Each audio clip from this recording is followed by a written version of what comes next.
Lithium-ion batteries such as those found in nearly every smartphone and tablet are not little, indestructible homogeneous power reactors. AppleInsider delves briefly into the construction and chemistry of them, and discusses how an old battery works against not only device manufacturers but their users themselves. A battery is a physical and chemical process, an ISNT eternal first, some science 101. Any battery stores electrical energy in the form of chemical energy, and can convert that energy into electricity. A battery requires an anode and cathode, separated by electrolyte that allows the flow of electrical charge between the cathode and anode. When the battery is put under load, the anode releases electrons to the negative terminal and ions in the electrolyte through an oxidation reaction. The cathode accepts these electrons, completing the circuit for the flow of electrons. This is the end of the story for non-rechargeable batteries. However, lithium-ion batteries can be recharged. So, when current is properly applied, the electron flow happens in reverse, recharging the battery. This is not a linear reaction, also called an ideal battery. A battery's total capacity measured in milliamp hours for mobile devices and overall lifetime including charge-discharge cycles are limited by engineering choices made by device manufacturers including charging circuitry and software, plus physical volume of reactants. The physically larger the battery, the higher capacity, and the flatter the curve, and the less pronounced the voltage drop is when the battery charge is low. Given the current battery debacle, this is why the plus-sized iPhones are less affected by slowdowns, and why the iPad doesn't seem to be at all physically larger batteries. The better and more regulated the charging and discharging of the cell is, the longer the battery will live.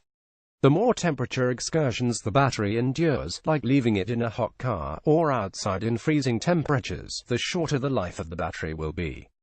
The output voltage of any given battery over a discharge cycle can be plotted over percent charge.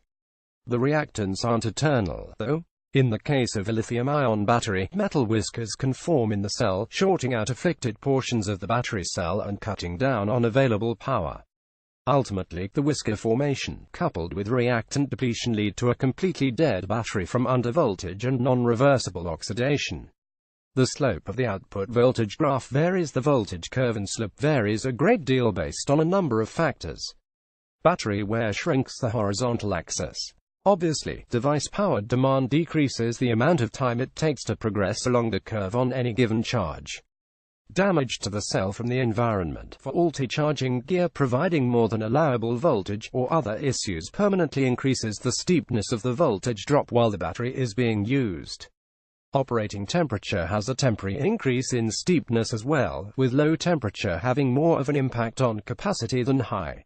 A dead battery, rarely ISNT. Just because your battery is dead doesn't mean that it doesn't have any stored power. This is evidenced by Apple popping up a plug-in graphic when you try to start a phone with a drained battery.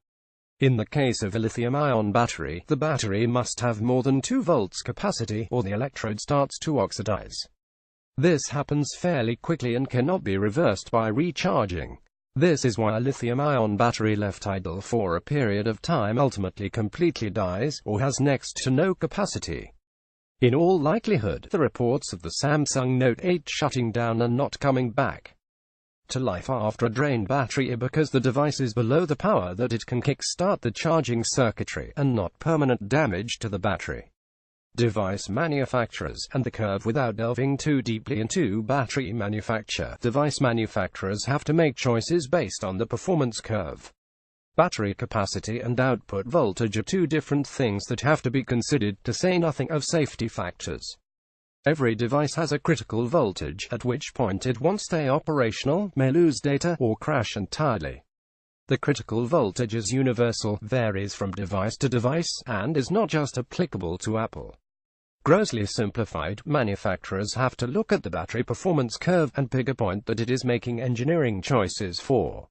If they miss the guess, then as a device's battery chemically ages, it will shut down.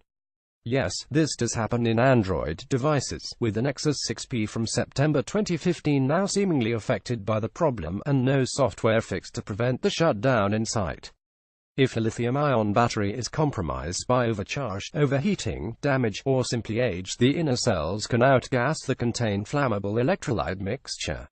An undamaged battery membrane will stretch and bulge to contain this material to some extent, but at some point the membrane will rupture explosively, as practically demonstrated by the fires caused by the Galaxy Note 7 in 2016. How we got here. Mobile processors don't consume a set amount of power.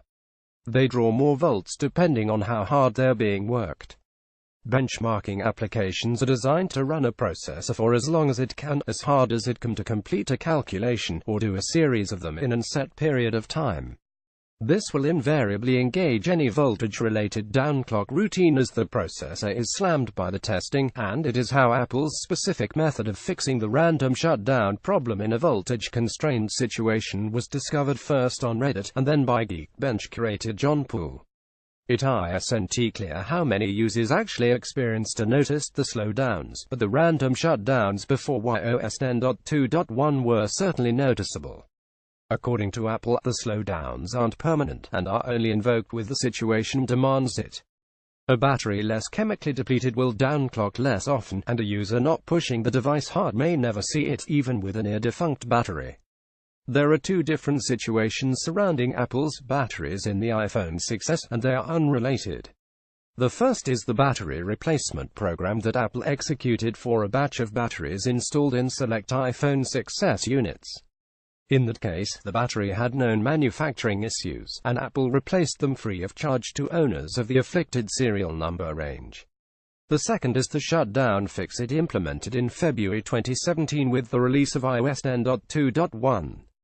What it did was temporarily downclock the CPU in the phone, to keep the device's voltage demand less than the critical voltage where the phone would shut down seemingly at random. The iOS 10.2.1 is often conflated with the recalled batch of batteries for the iPhone 6s, when in reality, they have nothing in common. To fix the problem, Apple was less transparent than it should have been, perhaps, in its very brief release notes saying that it had fixed the random shutdown problem. The aforementioned Nexus 6P that looks to be having the same low voltage problem probably won't get a patch preventing the random crashes. But, no matter how much money Apple makes, it can't escape the laws of physics, nor the reality of chemistry.